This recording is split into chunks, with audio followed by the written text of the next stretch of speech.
Salut tout le monde, j'espère que vous allez bien. Alors aujourd'hui je vous retrouve dans une nouvelle vidéo où je vais surtout vous parler de ces plantes qui coûtaient hyper cher au début de mon aventure des plantes, donc autour des années 2020-2021 et justement qui ont aujourd'hui connu une baisse drastique au niveau de leur prix. Évidemment ça sera que des plantes qui sont dans ma collection parce que si je veux vous parler de toutes les plantes dont les prix ont baissé ça va être très long. Alors on va commencer par des alocasias puisque c'est celles qui sont le plus difficiles pour moi, donc je vais vite passer le passage à l'ocasia.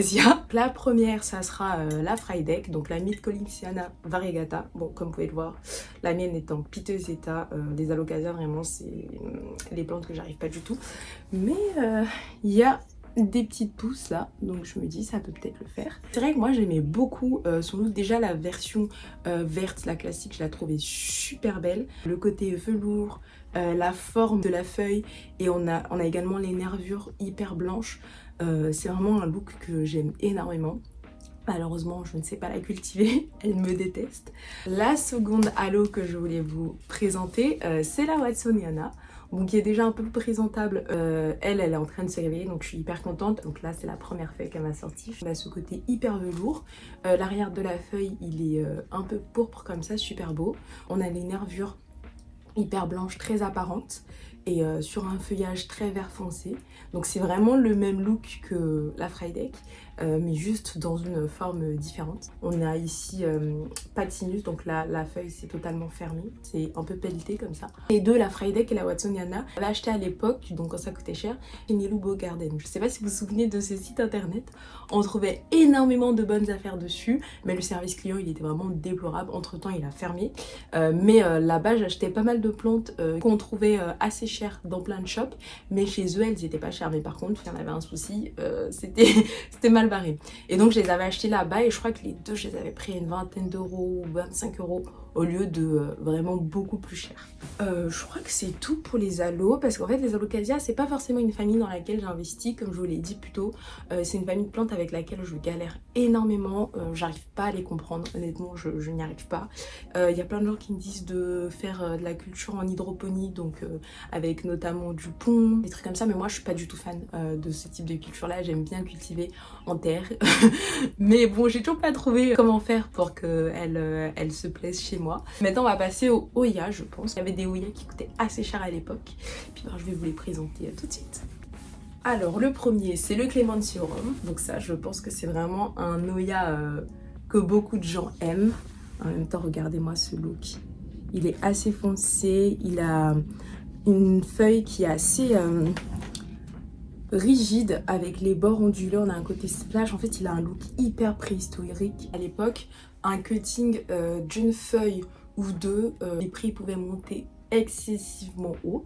Moi pour le coup le mien je l'avais eu en échange, donc j'étais très contente, et justement c'est cette feuille là, je sais pas si vous allez la voir. J'avais eu ce cutting là, non c'était juste cette feuille, je sais plus je l'avais échangé contre quoi.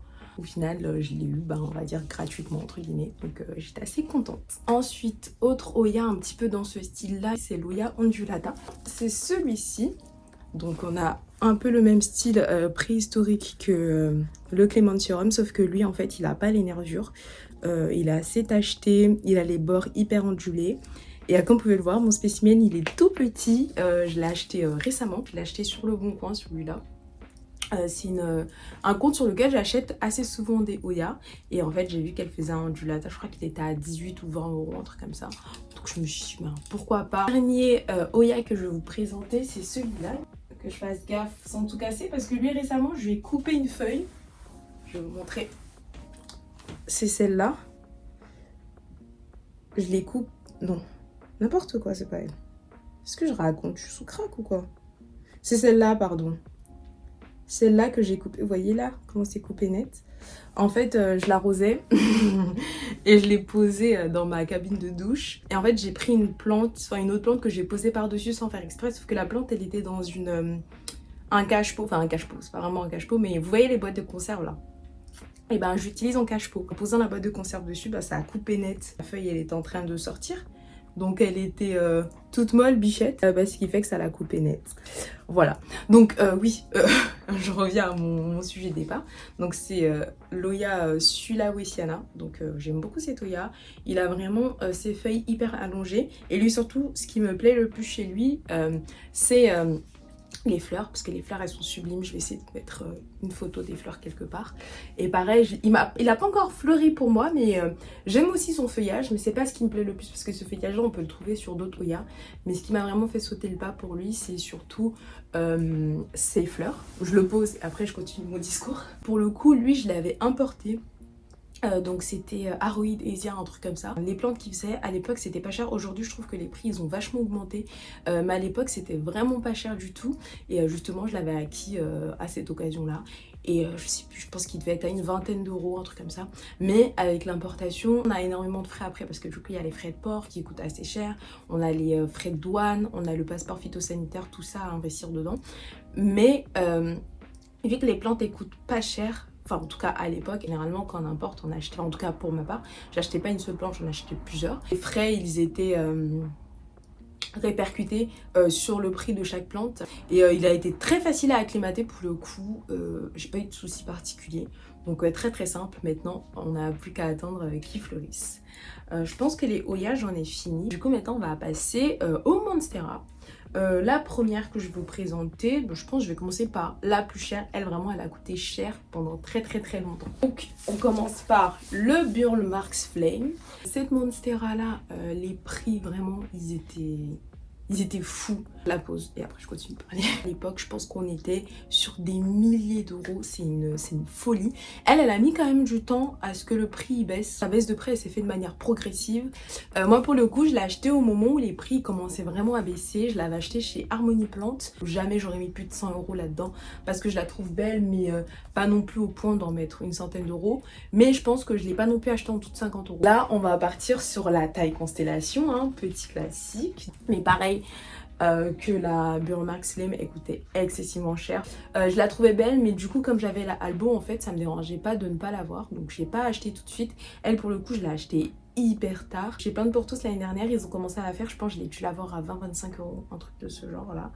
Et elle était assez petite et en vrai elle m'a fait pas mal de feuilles. Donc ça c'est les feuilles qui étaient présentes au moment de l'achat. Je suis contente d'avoir entendu la baisse des prix, parce qu'honnêtement je trouve qu'elle valait pas le prix qu'elle avait au moment où les prix étaient excessivement élevés. Ensuite, on va parler de la petite Adansonii variegata. Si vous vous souvenez bien, je vous l'avais présentée dans ma vidéo sur les Monstera, et en vrai elle a plutôt bien grandi. Donc la dernière feuille qu'elle m'a faite, vraiment trop belle. Puis là elle est déjà en train de m'en préparer une nouvelle. Elle coûtait pas aussi cher que la taille Constellation et la Burle Marx Flame, mais je pense qu'on était autour d'une centaine d'euros. Donc c'est un prix qui est non négligeable. Je la trouvais belle, mais encore une fois trop cher pour ce que c'est, donc c'est pour ça que je l'ai acheté si tard, donc début de cette année. Et dernière Monstera que je voulais vous montrer, c'est la Monstera variegata, la classique là. Donc celle-ci, alors là c'est une bouture de mon plan principal. Je l'avais acheté pendant la hype honnêtement sur le site Plants Lovers, je sais pas si vous connaissez, mais à l'époque c'était un bon plan qui circulait vraiment parmi tous les fans de plantes. Et en fait c'était un site sur lequel on pouvait trouver des Monstera à des prix beaucoup moins élevés que sur les autres sites. Donc elle, j'en ai eu pour 100 euros tout pile, et en fait j'avais pas fait gaffe, mais c'était un lot dans lequel il y avait deux Monstera, donc une grande et une plus petite. Il y avait également du terreau et deux tuteurs et des pots aussi. Quand j'ai reçu la commande j'ai bugué, je me suis dit mais j'ai pas acheté tout ça. En fait je suis allée revoir les descriptions et en effet j'avais acheté deux Monstera, et donc en fait j'ai revendu la petite, ce qui m'a vraiment permis de récupérer mon argent tout de suite. Et après ça la grande je l'ai bouturée plein de fois, revendue plein de fois, etc. Donc pour le coup elle oui, je l'ai acheté à 100 euros, mais j'ai vite récupéré mon argent, et par la suite en bouturant, je me suis même fait du bénéfice. Donc honnêtement, je suis bien contente d'avoir investi là-dedans, et surtout d'avoir découvert ce site Plant Lovers là. Et je me demande si j'avais pas découvert ce site, est-ce que je l'aurais acheté ou pas. Mais bref, en tout cas, je l'ai acheté, et là aujourd'hui, comme vous pouvez le voir, elle est toute petite, j'ai tout coupé. Et si vous voulez, en fait, cette monstera là, c'est la Borzigiana. Ce que moi j'ai compris, il y a deux variétés. Donc on a la Borzigiana qui fait des feuilles beaucoup plus petites où l'interneux entre les feuilles il est hyper grand et c'est une grimpante. Et on a la Deliciosa où justement l'interneux il est hyper court et il fait des feuilles beaucoup plus grosses et il peut être rampant justement ou grimpant en fonction de comment est-ce que on le positionne. Donc c'est le cas notamment de la taille Constellation qui est une Borzigiana. J'essaie de vous montrer la taille Constellation pour que ce soit clair un peu ce que j'explique. Vous voyez là, l'interneux, comment il est court. Et encore, le mien, il est vachement grand. Et des fois, l'interneux, il est tellement court qu'on peut même pas bouturer parce que limite, les feuilles, elles sont collées les unes aux autres. Voilà. Donc ça, bah, c'est une Deliciosa. Alors que moi, l'albo que j'avais, c'était une Borzigiana. Et en fait, au début, je pensais que c'était parce qu'elle avait pas assez de lumière, elle avait pas assez de nutriments ou une autre raison, mais j'aimais pas cette manière-là de pousser. En faisant des recherches, c'est là où j'ai découvert qu'il y avait deux formes et je me suis dit, ah ok d'accord, celle que j'ai en fait, c'est juste une Borzigiana. Et ok, j'aime pas comment elle pousse.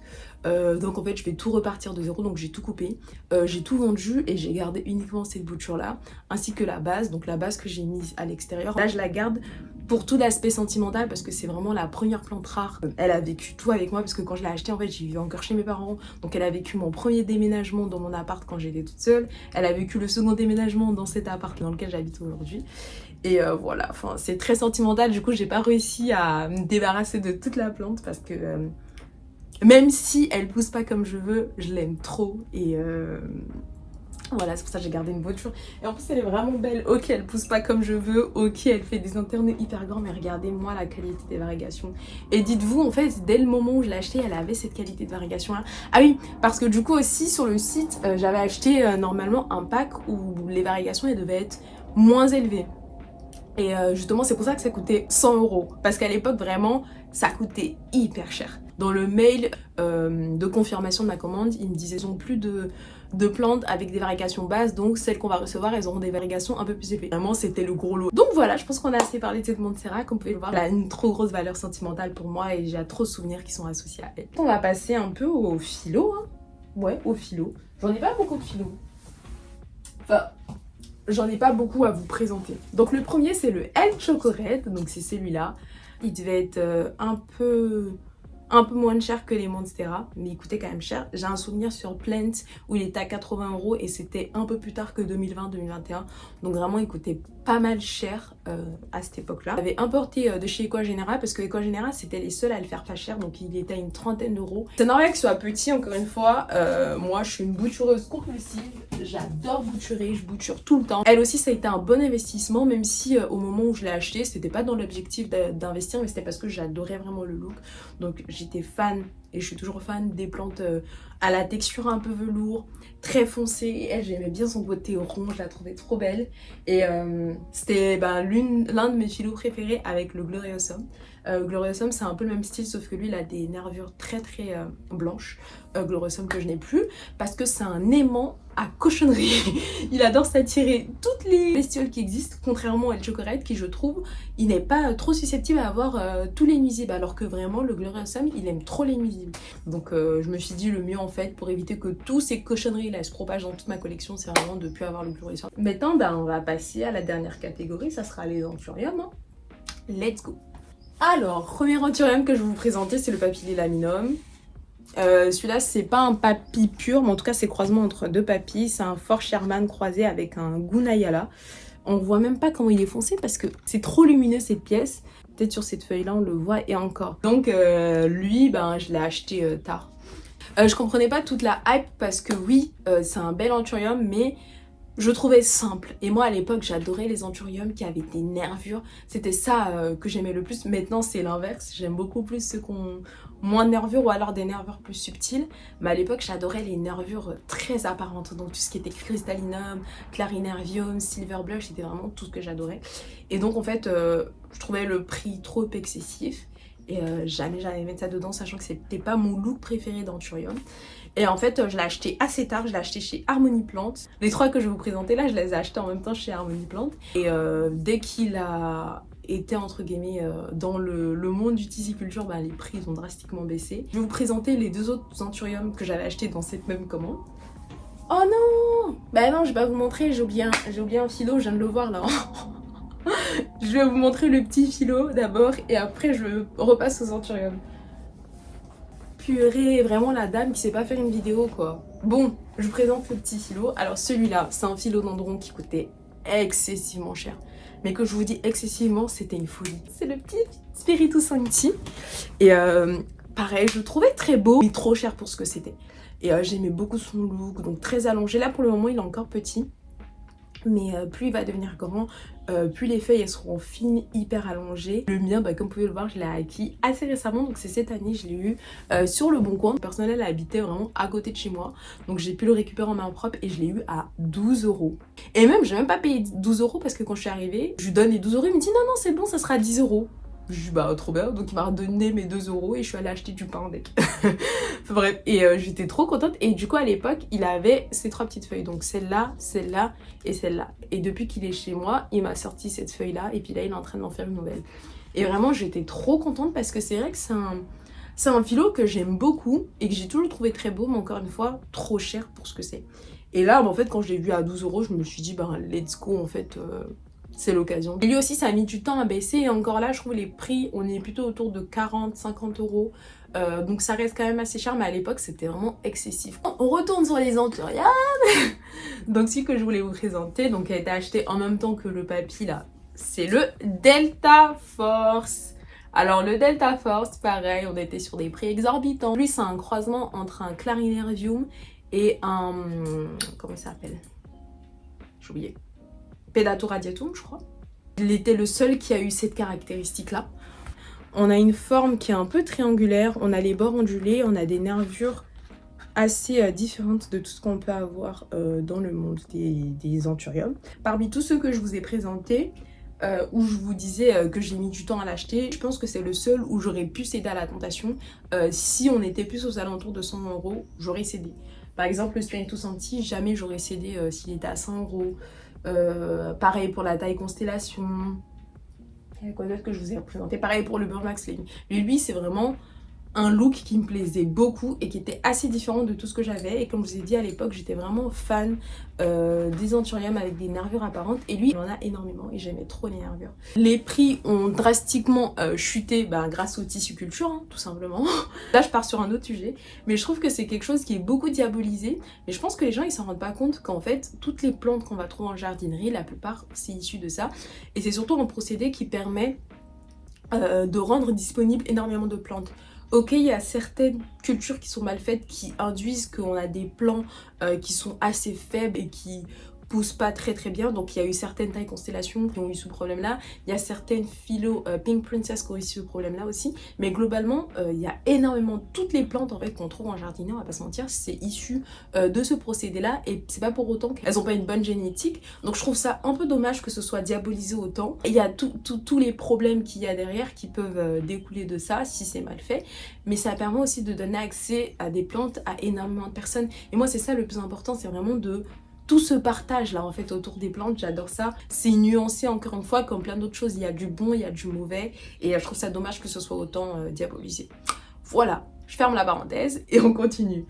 Du coup, le troisième Anthurium qui était issu de cette même commande, c'est le Dark Phoenix. Alors lui, c'est celui qui a le moins bien grandi, c'est celui avec lequel j'ai le plus galéré. Voilà, il est trop beau. J'aime trop son look.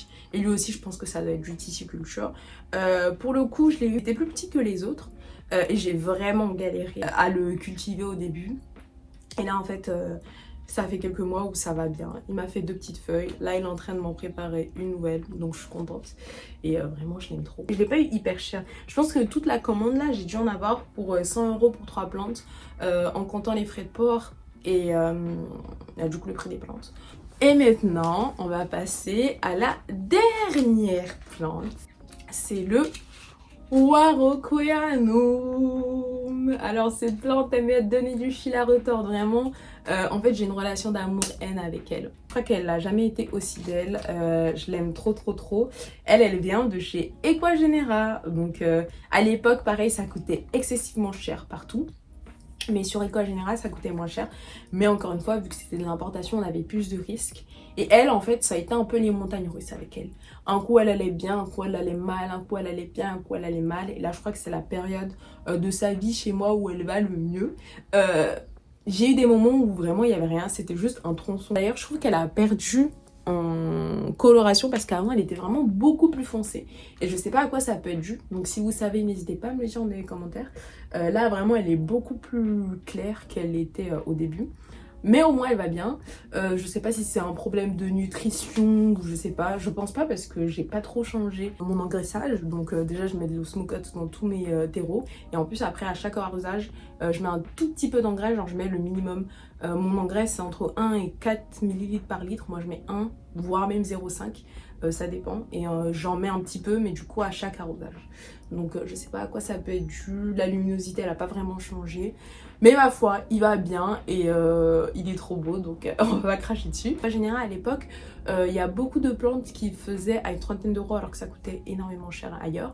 Et surtout, ils faisaient énormément de promos. Je trouve qu'ils le font moins maintenant, mais à l'époque il y avait beaucoup de promos donc par période. Il y avait notamment une grosse promo à la période de Black Friday et moi c'était vraiment là où j'achetais beaucoup. Il y avait des promos aussi pour Noël, pour Pâques, pour la Saint-Valentin, pour la fête des mères, ils en faisaient pour tout. Et moi celle où j'achetais vraiment c'était celle du Black Friday. Pour moi elles étaient folles et je pense que celle-là elle doit venir de cette promo Black Friday là. En tout cas j'en ai fini avec cette petite vidéo.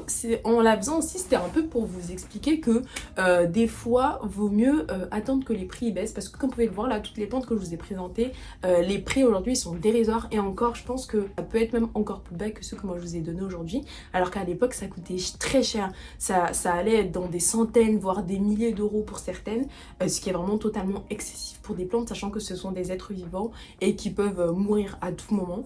Et je trouve ça excessif, je trouve ça fou. Après encore une fois, c'est le business des plantes. C'est un peu un moyen aussi de vous dire que si aujourd'hui vous voyez une plante qui vous plaît énormément et qui a des prix hyper élevés, il vaut peut-être mieux attendre que les prix baissent plutôt que de se précipiter pour avoir la plante tout de suite, parce que en attendant quelques temps, bah, les prix ils vont baisser. Après encore une fois, ça dépend sur quel type de plante on est, parce qu'on a par exemple des clones qui ont un look en particulier, qui sont possédés uniquement par une seule personne. On sait qu'on a, à part cette occasion-là, on n'aura pas d'autre moyen de l'avoir, et qu'on sait que ces looks-là on peut pas les retrouver ailleurs parce que justement il y a une seule personne qui l'a et cette personne elle compte pas en faire de la culture de masse. Là je peux comprendre. Mais par contre pour tout ce qui est plantes botaniques qui ont été décrites et tous les spécimens ils se ressemblent, franchement autant attendre parce que on va investir des 1000 et des 100 là-dedans pour qu'au final le prix baisse quelques mois plus tard. Ça vaut pas le coup. En tout cas, moi, c'est ma vision des choses. Et je suis contente que j'ai eu toujours cette vision-là depuis le début de mes plantes. Surtout, moi, j'ai jamais été attirée par ce côté rareté des plantes. Je sais qu'il y a beaucoup de gens qui sont plus dans ce truc-là. Mais moi, j'aime tout type de plantes. J'ai énormément de plantes classiques dans ma collection. J'ai beaucoup aussi de plantes qui coûtent un peu plus cher. Surtout, en fait, à l'époque, j'arrivais toujours à trouver des bons plans pour avoir des plantes pas chères, tout simplement. Ou alors, je faisais beaucoup d'échanges aussi. Et aujourd'hui, c'est toujours cette mentalité-là que j'ai. Ok, mon budget pour les plantes, il a augmenté, mais mon maximum, c'est à quoi, 50-60 euros pour une plante. Globalement, j'attends tout le jour, sauf encore une fois, comme je vous l'ai dit, des clones en particulier ou alors des hybrides en particulier. Et encore, c'est quand même assez rare. Globalement, j'achète pas des plantes excessivement chères. Je pense que la plante la plus chère que j'ai achetée, on était autour de 150 euros, quoi. Et encore. Je sais pas où je vais avec mon discours, mais juste morale de l'histoire, attendez que les prix baissent et ne vous précipitez pas sur des plantes qui coûtent excessivement cher à l'instant T, même si vous les voulez énormément. Voilà, en tout cas j'espère que cette petite vidéo vous aura plu et puis je vous dis à très vite pour la suite.